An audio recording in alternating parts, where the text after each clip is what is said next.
Астанадагы Нурлы жол вокзалында Казакстанды жеңишке кошкон салымы тууралуу фото көргөзмө ачылды. Экспозицияны президенттин телерадио корпорациясынын колдоосу менен Казинформ эл аралык маалымат агенттиги уюштурган. Иш-чарага Казакстан темир жолу колдоо көрсөттү. Жеңиштин 80 жылдыгына карата согуш жылдарында фото журналисттер тарткан архивдик 80 сүрөт коюлду. Алар өмүр менен өлүмдүн ортосунда жүрүп окуяны сүрөткө тартышты. Ар бир кадр согуш талаасындагы жоокерлердин батырдыгын жана эрдигин чагылдырат. Ошондой эле тылдын эмгекчилеринин, дарыгерлердин жана илимпоздордун чоң эмгектери коюлду. Алардын эрдиктери элдин эркинин жана күжүрмөн духунун символуна айланды. Көргөзмө теки айынын аягына чейин иштейт. Видеонун нускасы өлкөнүн аэропортторунун жана вокзалдарынын LED экрандарынан көрсөтүлөт.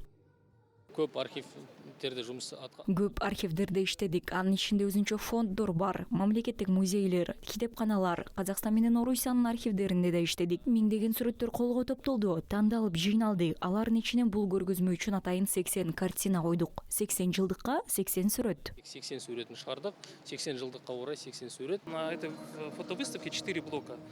Сүрөт көргөзмөсүндө 4 блок бар. Алгачкы блок биринчи дүйнөлүк согушка арналган. Панфиловчу баатырларга өзүнчө блок түзүлдү. Тылда эмгектенген аялдар жана темир жолдор үчүн өзүнчө блоктор бар.